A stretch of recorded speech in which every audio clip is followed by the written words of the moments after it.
নমস্কার বন্ধুরা, আজকে আমি প্রেজেন্ট পারফেক্ট টেন্স এবং প্রেজেন্ট পারফেক্ট কন্টিনিউয়াস টেন্সের সম্বন্ধে বা ওদের কি তফাৎ পার্থক্য আছে কি সেই সম্বন্ধে আলোচনা করব।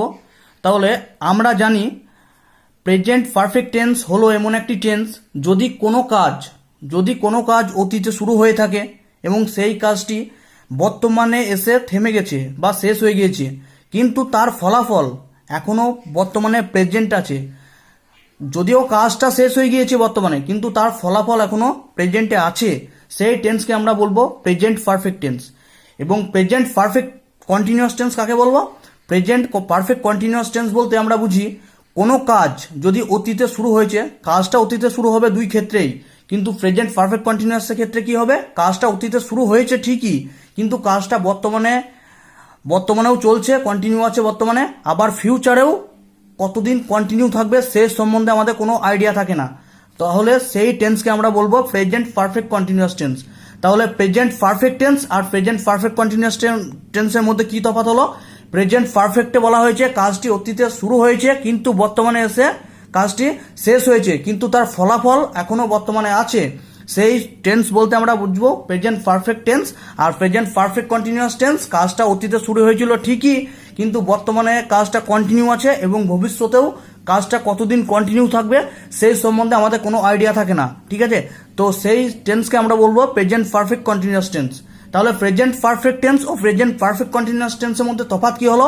এক্সট্রা যে ফিউচারে কাজটা আরো চলবে, ঠিক আছে, বর্তমান থেকে ফিউচারে এক্সট্রা যে কাজটা চলছে আর কতদিন চলবে সেই সম্বন্ধে আইডিয়া থাকে না, ওটাই হচ্ছে পারফেক্ট প্রেজেন্ট পারফেক্টের সঙ্গে প্রেজেন্ট পারফেক্ট কন্টিনিউয়াস টেন্সের একটা বিশাল ডিফারেন্ট। ঠিক আছে, আচ্ছা, আমরা এতক্ষণ মৌখিকে বুঝলাম, এবার আমরা ডায়াগ্রামের সাহায্যে একটু বুঝে নিই। ওকে, ডায়াগ্রামের সাহায্যে বুঝলে ব্যাপারটা মাথার মধ্যে গেঁথে যাবে। ওকে, আচ্ছা, একটা ডায়াগ্রাম আঁকলাম।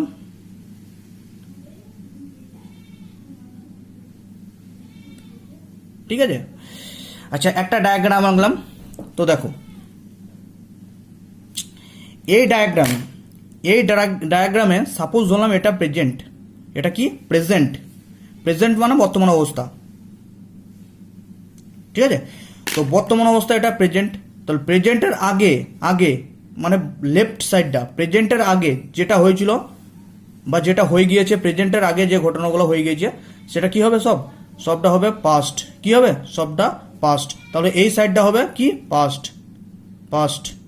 প্রেজেন্টের প্রেক্ষিতে যে আগে ঘটনাগুলো ঘটে গিয়েছে সেগুলো সবটা হবে পাস্ট। ঠিক আছে, আর প্রেজেন্টের প্রেক্ষিতে পরে যে ঘটনাগুলো হবে, প্রেজেন্ট টাইমের পরে যে ঘটনাগুলো হবে সেগুলো সব কি? ফিউচার। সবটা কি? ফিউচার। তো এখানে এটা যদি এই পয়েন্টটা যদি প্রেজেন্ট ধরি, প্রেজেন্টের লেফট সাইডটা সবই হবে পাস্ট আর প্রেজেন্টের রাইট সাইডটা সবই হবে ফিউচার। ওকে, তো এবার টেন্সটা বুঝি, প্রেজেন্ট পারফেক্ট টেন্সটা বুঝি। আচ্ছা, সাপোজ ধরলাম অতীতে কোনো একটা কাজ শুরু হয়েছে, এই জায়গাতে কোনো একটা কাজ শুরু হয়েছে। ঠিক আছে, কাজটা কন্টিনিউ হয়ে এটা প্রেজেন্টের টাইম দেখতে পাচ্ছ। এই প্রেজেন্টে এসে কাজটা কি হয়েছে? এই প্রেজেন্টে এসে কাজটা স্টপ হয়ে গিয়েছে বা বন্ধ হয়ে গিয়েছে। প্রেজেন্টে এসে কাজটা বন্ধ হয়ে গিয়েছে বা স্টপ হয়ে গিয়েছে। তো এই পাস্ট থেকে এই প্রেজেন্ট পর্যন্ত যে ডিউরেশন বা যে টেন্স দ্বারা আমরা বুঝি বা যে টেন্স দ্বারা আমরা ব্যাখ্যা করব সেটা হচ্ছে প্রেজেন্ট পারফেক্ট টেন্স।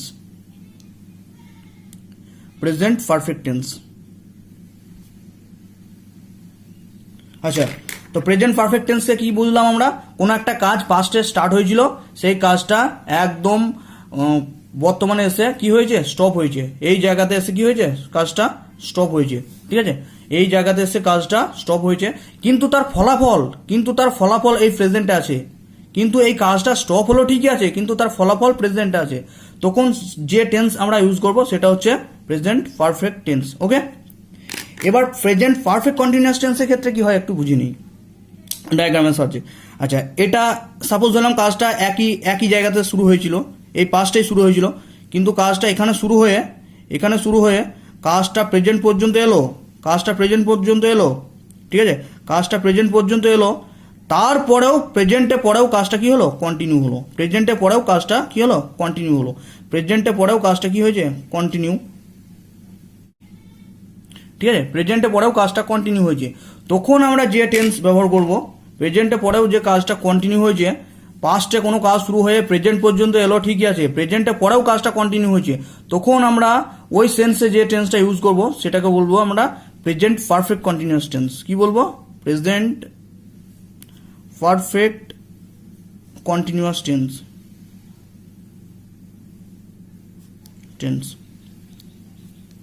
আচ্ছা, প্রেজেন্ট টেন্স আমরা বলতে কি বললাম, যে কোনো একটা কাজ পাস্টে স্টার্ট হয়েছিল, সেই কাজটা পাস্টে স্টার্ট হওয়ার পর প্রেজেন্ট পর্যন্ত এসেছে এবং প্রেজেন্টে থেমে গিয়েছে এবং তার ফলাফল প্রেজেন্টে আছে, তো সেই টেন্সকে প্রেজেন্ট পারফেক্ট টেন্সে। আর কোনো একটা কাজ যদি পাস্টে স্টার্ট হয়ে থাকে দিয়ে প্রেজেন্ট পর্যন্ত এসেছে, প্রেজেন্টে পরেও কন্টিনিউ আছে, ঠিক আছে, কতদিন কন্টিনিউ থাকবে সেটা জানি না, তো সেই টেন্সকে আমরা বলবো প্রেজেন্ট পারফেক্ট কন্টিনিউয়াস টেন্স। ঠিক আছে, তো প্রেজেন্ট টেন্স আর প্রেজেন্ট পারফেক্ট কন্টিনিউয়াস টেন্সের মধ্যে তফাৎ কি হলো? এখানে দেখতে পাচ্ছি যে প্রেজেন্ট টেন্স বর্তমানে এসে থেমে গিয়েছে, প্রেজেন্ট পারফেক্ট টেন্স বর্তমানে এসে গিয়ে থেমে গিয়েছে, কিন্তু প্রেজেন্ট পারফেক্ট কন্টিনিউয়াস টেন্সটা বর্তমানে এসে থামেনি, সেটা কি আছে? কন্টিনিউ আছে। ঠিক আছে, তো এই যে ডিফারেন্টটা, এই যে প্রেজেন্টে থামা থেকে একদম ফিউচারে কন্টিনিউ থাকা পর্যন্ত যে ডিউরেশনটা টাইমটা আছে, সেটাই প্রেজেন্ট পারফেক্ট টেন্স আর প্রেজেন্ট পারফেক্ট কন্টিনিউয়াস টেন্সকে পার্থক্য করে দেবে। ওকে, ক্লিয়ার হলো? ঠিক আছে, তো এবার গঠন সম্বন্ধে একটু জানি। প্রেজেন্ট পারফেক্ট টেন্সে আমরা গঠন জানি, আগে শিখেছি। কি গঠন? গঠনটা হচ্ছে সাবজেক্ট, দেখতে পাচ্ছ? আচ্ছা, হ্যাঁ, গঠনটা হচ্ছে সাবজেক্ট, সাবজেক্টে পরে হ্যাভ ভাব আসবে, হ্যাভ বা হ্যাজ, ঠিক আছে, তারপরে ভার্বের থার্ড ফর্ম আসবে। ঠিক আছে, তো সাবজেক্ট প্লাস হ্যাভ বা হ্যাজ প্লাস ভার্বের থার্ড ফর্ম, এটা হচ্ছে প্রেজেন্ট পারফেক্ট টেন্সের গঠন। গঠনের দিক থেকে কি কি তফাৎ সেটা দেখে নাও। ঠিক আছে, কিন্তু প্রেজেন্ট পারফেক্ট কন্টিনিউয়াস টেন্সের গঠনটা একটু দেখে নাও। ঠিক আছে, ওখানে একটু তফাৎ করতে পারবে। এখানে হচ্ছে সাবজেক্ট তো থাকবেই, প্লাস হ্যাজ বা হ্যাভ ভাব দুটোই থাকবে।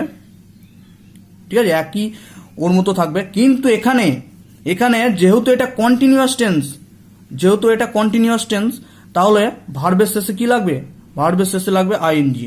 ঠিক আছে, ভার্বের শেষে আইএনজি যোগ হবে। আচ্ছা, এটা কন্টিনিউয়াস ফর্ম হয়ে গেল ভার্বে। ঠিক আছে, আর এই ভার্বে কন্টিনিউয়াস ফর্মের সঙ্গে পারফেক্টকে যদি যোগ করি, তাহলে একটা ওয়ার্ড এক্সট্রা লিখতে হবে, সেটা হচ্ছে বিন। ঠিক আছে, এটা খেয়াল রাখবে। তাহলে প্রেজেন্ট পারফেক্ট টেন্সের সঙ্গে প্রেজেন্ট পারফেক্ট কন্টিনিউয়াস টেন্সে কি তফাৎ হলো? প্রেজেন্ট পারফেক্ট টেন্সে সাবজেক্টের পরে আমরা হ্যাভ লিখে ভার্বের থার্ড ফর্ম, কিন্তু প্রেজেন্ট পারফেক্ট কন্টিনিউয়াস টেন্সে কি করলাম? সাবজেক্টের পরে হ্যাজ লিখলাম, ঠিক আছে, এবার কন্টিনিউয়াস ফর্মটাও লিখলাম, ভার্বে কি ফর্ম হবে? কন্টিনিউয়াস ফর্ম হবে। আর তার সঙ্গে এই ভার্বে কন্টিনিউয়াস ফর্মের সঙ্গে এই পারফেক্টটার যোগ করবে কিসের মাধ্যমে? বিনের সাহায্যে। কিসের মাধ্যমে? বিনের সাহায্যে। তো এটা মনে রেখো। ঠিক আছে, এটা হচ্ছে keyword for present perfect continuous tense. Okay, তো একটা জিনিস তোমরা লক্ষ্য করো, প্রেজেন্ট পারফেক্ট টেন্সে ভার্বের কোন ফর্ম ইউজ হয়েছে? ভার্বের থার্ড ফর্ম ইউজ হয়েছে। ঠিক আছে, ভার্বের থার্ড ফর্ম ইউজ হয়েছে, কিন্তু প্রেজেন্ট পারফেক্ট কন্টিনিউয়াস টেন্সে এটা কি ফর্ম? ভার্বের হচ্ছে এটা ফোর্থ ফর্ম বা কন্টিনিউয়াস ফর্ম। ওকে, ক্লিয়ার? তো এখানে সহজেই তোমরা প্রেজেন্ট পারফেক্ট টেন্সের সঙ্গে প্রেজেন্ট পারফেক্ট কন্টিনিউয়াস টেন্সের তফাৎ বুঝতে পারলে। ঠিক আছে, আশা করি ক্লিয়ার হয়ে গিয়েছে। দুই একটা এক্সাম্পলের সাহায্যে আরও বুঝিয়ে দেবো। আচ্ছা, এর পরেও আর দুটো কিওয়ার্ড তোমাদেরকে মনে রাখতে হবে, যেটা প্রেজেন্ট পারফেক্ট এবং প্রেজেন্ট পারফেক্ট কন্টিনিউয়াস দুটোর ক্ষেত্রেই কাজে লাগবে। ঠিক আছে, কিওয়ার্ড দুটো কি কি আমি লিখে দিচ্ছি। কিওয়ার্ড দুটো হচ্ছে, একটা হচ্ছে সিন্স, আর একটা হচ্ছে ফর। ওকে, সিন্স আর ফর। আচ্ছা, সিন্স কোন ক্ষেত্রে ইউজ করব আর ফর কোন ক্ষেত্রে ইউজ করব, এই দুটো লাগবে। ওকে, দেখতে পাচ্ছ? বেশ। আচ্ছা, সিন্স আর ফরের একটু ইউজটা দেখে নাও। আচ্ছা, কোন ক্ষেত্রে কোনটা ইউজ হবে একটু বুঝে নাও। ঠিক আছে, এটা টাইম মেনশন করার জন্য ইউজ করা হয়। সিন্সটা হবে পয়েন্ট অফ টাইমের ক্ষেত্রে, সিন্স ব্যবহার করব আমরা পয়েন্ট অফ টাইমের ক্ষেত্রে, আমি বুঝিয়ে দিচ্ছি। আর ফরটা ব্যবহার করব পিরিয়ড অফ টাইমের ক্ষেত্রে। ঠিক আছে, বেশ। এবার তোমাদের মনে কোশ্চিন অ্যারাইজ হতেই পারে যে পয়েন্ট অফ টাইম ওটা আবার কি? পয়েন্ট অফ টাইমই বা কি আর পিরিয়ড অফ টাইম বা কি? ঠিক আছে, ওটা আমি বুঝিয়ে দিচ্ছি। তো আমি এক্সাম্পলের সাহায্যে বুঝবো। ঠিক আছে, সাপোজ আমি বলছি যে আমি 1980 সাল থেকে কান্দিতে বাস করছি, বা 1980 সাল থেকে ভারতে বাস করছি। ঠিক আছে, আর একজন বলল যে আমি গত 30 বছর ধরে ভারতে বাস করছি। একজন বলল 1980 সাল থেকে, আচ্ছা এখানে লিখে বুঝিয়ে দিচ্ছি, একজন বলল 1980 সাল থেকে আমি ভারতে বাস করছি, আর একজন বলল গত 30 বছর ধরে, কত বছর ধরে, 30 বছর ধরে আমি বাস করছি ভারতে। ঠিক আছে, তো দেখো এখানে এখানে একটা পার্টিকুলার ভাবে টাইম বলে দিয়েছে, এটা একটা পার্টিকুলার ভাবে টাইম মানে পয়েন্ট, টাইমটাকে পয়েন্ট করে দিচ্ছে, টাইমটাকে কি করে দিচ্ছে, পয়েন্ট করে দিচ্ছে। তখন যে আমি লিঙ্কারটা ইউজ করব সেটা হবে, বা যে আমি প্রিপোজিশনটা ইউজ করব সেটা হবে সিন্স। ঠিক আছে, আর যে ডিউরেশন অফ টাইম মানে ডিউরেশন অফ টাইম, একটা টাইমের ডিউরেশন বলে দিচ্ছে, কিন্তু এখানে কোনো টাইমের পয়েন্ট বলে দিচ্ছে না, তখন আমরা ইউজ করব ফর। ওকে, তাহলে ফর আর সিন্সের মানেটা একটু হলে বোঝা গেল। এবার আরও এক্সাম্পলের সাহায্যে আমি বুঝিয়ে দিচ্ছি। যেমন আমি বলতে পারি যে সে গত 7 দিন ধরে জ্বরে ভুগিতেছে, আবার বলতে পারি যে আমি সে গত সোমবার থেকে জ্বরে ভুগিতেছে। ঠিক আছে, বেশ, একটা আমি এক্সাম্পলের সাহায্যে বুঝিয়ে দিচ্ছি, সিন্স আর ফরের মানেটা ক্লিয়ার হয়ে যাবে। সিন্স হচ্ছে পয়েন্ট অফ টাইম, আর ফর হচ্ছে পিরিয়ড অফ টাইম। ঠিক আছে, পয়েন্ট অফ টাইম মানে হচ্ছে টাইমের যে স্পেসিফিক পয়েন্ট বলে দেবে তখন আমি সিন্স ব্যবহার করব, আর পিরিয়ড অফ টাইম বলে দেবে তখনই আমরা ফর ইউজ করব। ঠিক আছে, একটা এক্সাম্পলের সাহায্যে আমরা বুঝিয়ে দিচ্ছি ব্যাপারটা। আচ্ছা, একটা এক্সাম্পল হতে পারে যে সে গত 7 দিন ধরে জ্বরে ভুগিতেছে, হতেই পারে। বা আর একটা এক্সাম্পল লিখে নাও যে সে গত 7 দিন ধরে, এটা হ্যাঁ এটা রেখো, সে গত 7 দিন ধরে জ্বরে ভুগিতেছে, বা সে 1 সপ্তাহ ধরে জ্বরে ভুগিতেছে। ঠিক আছে, 1 সপ্তাহ ধরে জ্বরে ভুগিতেছে, টাইমটা দেখবে। ঠিক আছে, তাহলে সে 1 সপ্তাহ ধরে জ্বরে ভুগিতেছে, ইংরাজি কি হবে, he has been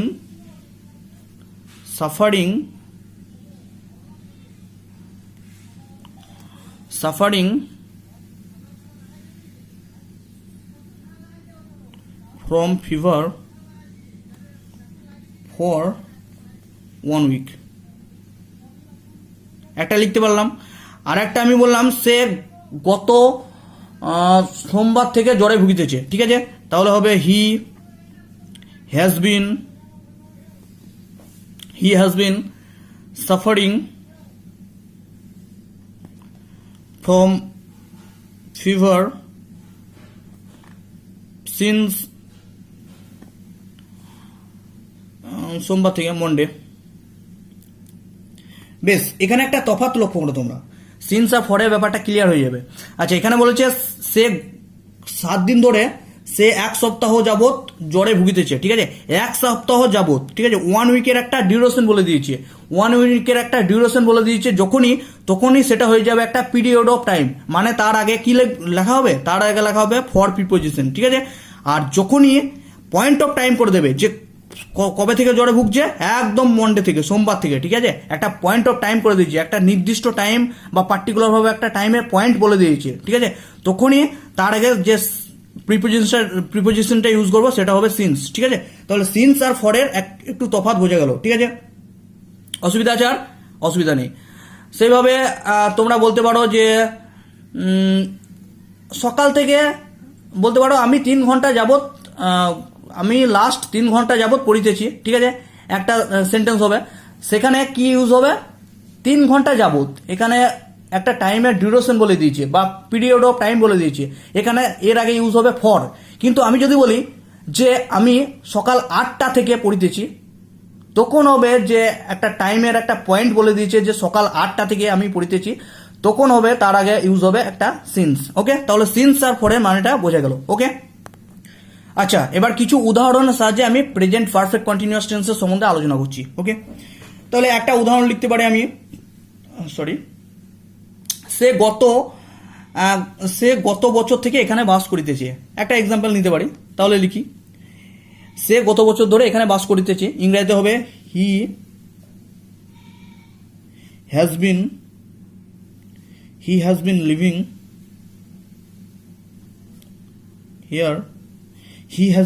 here since last year. এখানে গত বছর উল্লেখ করে দিয়েছে, গত বছর উল্লেখ করে দিয়েছে, মানে হচ্ছে পয়েন্ট অফ টাইম বলে দিয়েছে, তার জন্য এটা হচ্ছে পয়েন্ট অফ টাইম গত বছর। তার জন্য আমি এখানে সিন্স ইউজ করলাম। যদি বলতো গত এক বছর ধরে আমি এখানে বাস করিতেছি, তখনই আমি ফর লিখতাম, কিন্তু এখানে বলে দিচ্ছে লাস্ট ইয়ার, মানে গত বছর যদি 2019 সাল হয় তাহলে এখানে পার্টিকুলার ভাবে মেনশন করে দিয়েছে যে 2019 সাল থেকে আমি এখানে বাস করিতেছি। ওকে, তো এখানে আমি প্রেজেন্ট পারফেক্ট কন্টিনিউয়াস টেন্স কি কারণে হলো এই সেন্টেন্সটা, সেই সম্বন্ধে একটু আলোচনা করছি। আচ্ছা, আমরা প্রেজেন্ট পারফেক্ট কন্টিনিউয়াস টেন্সের ক্ষেত্রে কি শিখেছিলাম, যে ডায়াগ্রামের সাহায্যে এটা প্রেজেন্ট, পাস্টে যদি এটা যদি পাস্ট হয় এই সাইডটা পাস্ট, এই দিকটা পাস্ট, এই দিকটা কি ফিউচার। প্রেজেন্টের ডান সাইডটা ফিউচার, প্রেজেন্টের লেফটটা কি পাস্ট। ওকে, তাহলে পাস্টে যদি কোনো একটা ঘটনা যদি পাস্টে শুরু হয়ে থাকে, ঠিক আছে, পাস্টে শুরু হয়ে থাকে, দিয়ে শুরু হয়েছে পাস্টে, দিয়ে প্রেজেন্ট পর্যন্ত এলো ঘটনাটা, প্রেজেন্ট পর্যন্ত এলো, দি প্রেজেন্টের পরেও আবার কি হলো, ফিউচারে কন্টিনিউয়াস হলো, ফিউচারে কি হলো, কন্টিনিউ হলো, তখন আমরা সেই ঘটনাটাকে বলেছিলাম যে সেটা বোঝাতে present perfect continuous tense use করা হয়। তাহলে কি ব্যাপারটা, পাস্টে কোনো একটা ঘটনা শুরু হয়েছে, সেটা প্রেজেন্ট পর্যন্ত এলো, প্রেজেন্টের পরেও ফিউচারে কি হলো, কন্টিনিউ হলো, এবং কতদিন চলবে এখনো পর্যন্ত, ফিউচারে কতদিন চলবে সেই সম্বন্ধে আমাদের কোনো জ্ঞান নেই, ঠিক আছে। তো সেই টেন্সটাকে আমরা বলবো প্রেজেন্ট পারফেক্ট কন্টিনিউয়াস টেন্স। কি টেন্স বলবো, present perfect continuous tense, present perfect continuous tense কি বলবো সেটাকে, present perfect continuous tense. Okay, তো আমি যে সেন্টেন্সটা লিখেছি ওটা প্রেজেন্ট পারফেক্ট কন্টিনিউয়াস টেন্স। কি বলা আছে সেন্টেন্সটা ব্যাখ্যা করবো আমরা, he has been living here since last year, ঠিক আছে, মানে কি সে গত বছর ধরে ওখানে বাস করিতেছে, ঠিক আছে, মানে এখানে বাস করিতেছে, সে একটা টাইম বলে দিয়েছে গত বছর ধরে এখানে বাস করিতেছে। তাহলে গত বছর এখানে কি, গত বছরটা এখানে হচ্ছে পাস্ট, কি হয়েছে গত বছরটা কি পাস্ট, ঠিক আছে, পাস্ট টাইম বোঝাতে গত বছর হয়। তাহলে সাপোজ ধরলাম এই ডায়াগ্রামে এটা হচ্ছে কি লাস্ট ইয়ার, এটা হচ্ছে লাস্ট ইয়ার। ওকে, এটা হচ্ছে লাস্ট ইয়ার। আচ্ছা, দিয়ে বলেছে সে গত বছর ধরে এখানে বাস করিতেছে, ঠিক আছে, প্রেজেন্টে দাঁড়িয়ে বলছে কিন্তু সে গত বছর ধরে এখানে বাস করিতেছে, একটা লোক প্রেজেন্টে দাঁড়িয়ে বলছে সে গত বছর ধরে এখানে বাস করিতেছে। তাহলে সে গত বছর পাস্টে লাস্ট ইয়ার থেকে এইখানে দাঁড়িয়ে বলছে, কোনো একটা লোক এইখানে দাঁড়িয়ে বলছে, এখানে প্রেজেন্টে এসে বলছে যে সে গত বছর ধরে এখানে বাস করিতেছে। ওকে, তাহলে প্রেজেন্টে দাঁড়িয়ে কোনো একটা লোক বলছে সে গত বছর ধরে এখানে বাস করিতেছে, মানে কি সে গত বছর থেকে প্রেজেন্ট পর্যন্ত এখানে বাস মানে করিয়াছে, প্লাস আরও যে কতদিন বাস করবে তার কোনো গ্যারান্টি নেই, মানে কি সে গত বছর ধরে এখানে বাস করিতেছে, ঠিক আছে, তারপরে আবার বাস করবে, সে কিন্তু উঠে পালায়নি, সে এখানেই বাস করছে, আবার ফিউচারে কতদিন বাস করবে সে সম্বন্ধে কোনো জ্ঞান নেই আমাদের, তখন সে সেন্টেন্সটাকে আমরা বা সেই টেন্সটাকে আমরা বলবো প্রেজেন্ট পারফেক্ট কন্টিনিউয়াস টেন্স। ওকে, তাহলে এই সেন্টেন্সটার মানে বোঝা গেল, এই সেন্টেন্সটা মানে বোঝা গেল আশা করছি, ঠিক আছে। আর একটা এক্সাম্পল নিই, যেমন আচ্ছা আমি যে আগের এক্সাম্পল নিলাম ওই এক্সাম্পলটা একটু ব্যাখ্যা করি। যেমন he has been suffering from fever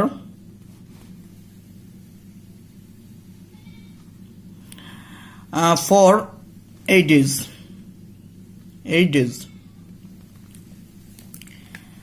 সে 8 দিন ধরে বা 8 দিন যাবত জ্বরে ভুগিতেছে, মানে কি সে সাপোজ আর একটা ডায়াগ্রাম আঁকি নিচে, এটা প্রেজেন্ট,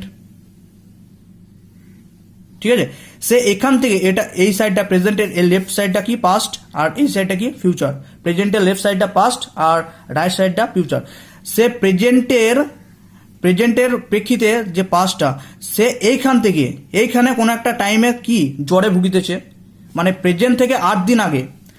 এখানে বলেছে he has been suffering from fever 8 days, মানে কি প্রেজেন্টে দাঁড়িয়ে বলছে যে সে 8 দিন যাবৎ জ্বরে ভুগিতেছে, মানে কি প্রেজেন্টে দাঁড়িয়ে বলছে সে 8 দিন যাবৎ জ্বরে ভুগিতেছে। এটা যদি প্রেজেন্ট হয় এটা হচ্ছে 8 দিন আগে, ঠিক আছে, এটা হচ্ছে 8 days বিফোর, ঠিক আছে। তো সে এখান থেকে জ্বরে ভোগা শুরু করেছে, দিয়ে জ্বরে ভুগছে একদম প্রেজেন্ট পর্যন্ত জ্বরে ভুগছে, 8টা দিন হয়ে গেল, এখনো কিন্তু তার এই কথার মাধ্যমে বোঝা যায়নি যে তার জ্বরটা গেছে, বা জ্বরটা রিকভারি করেছে, এই কথার মাধ্যমে কিচ্ছু বোঝা যায় না যে জ্বরটা রিকভারি করেছে। তো জ্বরটা কন্টিনিউয়াস হবে কোথায়? ফিউচারে কন্টিনিউয়াস হবে। আরও 5 দিন না 6 দিন না 7 দিন না 20 দিন চলবে, তার কোনো নিশ্চয়তা নেই। তবে সেই সেন্টেন্সটাকে আমরা ইউজ করার জন্য আমরা প্রেজেন্ট পারফেক্ট কন্টিনিউয়াস টেন্স ব্যবহার করি। মানে কি, কোনো একটা জ্বর 8 দিন আগে স্টার্ট হয়েছিল, যে জ্বরটা প্রেজেন্টে আছে, প্রেজেন্টে তো আছে, আবার ফিউচারে কি চলবে বা নাও চলতে পারে, কোনো নিশ্চয়তা নেই এই কথার মধ্যে, চলবে এই ভেবে আমরা চলছি, ঠিক আছে? তো সেই ক্ষেত্রে যে টেন্সটা হবে সেটা হবে present perfect continuous tense, present perfect continuous tense. আচ্ছা, তাহলে প্রেজেন্ট পারফেক্ট কন্টিনিউয়াস টেন্সে তোমরা কিওয়ার্ড কি কি দেখছো? আচ্ছা, গ্রামাটিক্যাল এরর যখন বের করবে তখন কাজে লাগতে পারে। প্রেজেন্ট পারফেক্ট কন্টিনিউয়াস টেন্সে কিওয়ার্ড কি কি দেখতে পাচ্ছ? কিওয়ার্ড হচ্ছে প্রেজেন্ট পারফেক্ট কন্টিনিউয়াস টেন্সে একটা আমরা দেখেছি কিওয়ার্ড হচ্ছে হ্যাজ, কি সরি হ্যাজ বা হ্যাভ তো হবেই, হ্যাজ বা হ্যাভ তো পারফেক্ট আছে মানে হবেই, প্রেজেন্ট পারফেক্ট আছে মানে হ্যাজ বা হ্যাভ হবেই, ঠিক আছে? এগুলো তো বাদ দিলাম, এগুলো তো আছেই। আর সব থেকে মেন কিওয়ার্ড হচ্ছে বিন, এটা হচ্ছে মেন কিওয়ার্ড। আর কি কিওয়ার্ড হচ্ছে? আর হচ্ছে সিন্স বা কি ফর, এই দুটো সব থেকে মেন কিওয়ার্ড, সিন্স, এই বিন আর সিন্স আর ফর, ঠিক আছে? প্রেজেন্ট পারফেক্ট কন্টিনিউয়াস টেন্সে কিওয়ার্ড কি কি হলো তাহলে? বিন, সিন্স আর ফর, ওকে? তাহলে আশা করছি প্রেজেন্ট পারফেক্ট এবং প্রেজেন্ট পারফেক্ট কন্টিনিউয়াস টেন্সের মধ্যে তফাৎ তোমাদের বোঝা গেল, ঠিক আছে? যদি কোনো কনফিউজ হয়ে থাকে বা বুঝতে যদি কোনো অসুবিধা হয়ে থাকে প্রেজেন্ট পারফেক্ট এবং প্রেজেন্ট পারফেক্ট কন্টিনিউয়াস টেন্সের মধ্যে তফাৎ, তাহলে কমেন্ট সেকশনে জানাও, আমি আবার একটি ভিডিও করে বুঝিয়ে দেওয়ার চেষ্টা করব। আর বাকি ভিডিওগুলো চ্যানেলে আসতে থাকবে, তোমরা দেখতে থাকো। আমি ইংরেজি যে গ্রামাটিক্যাল যে পার্টগুলো আছে সেগুলো সব আস্তে আস্তে শেষ করব। আমার চ্যানেলে বেসিক ইংলিশের সম্বন্ধেও কিছু ভিডিও আছে এবং এটা অ্যাডভান্স ইংলিশের মধ্যে ফেলছি আজকের ক্লাসটাকে, এটাকে অ্যাডভান্স ইংলিশে ফেলা যাবে। তো এইভাবে তোমরা শিখতে থাকো, ওকে? তো ভিডিওটা দেখার জন্য থ্যাংক ইউ, বাই।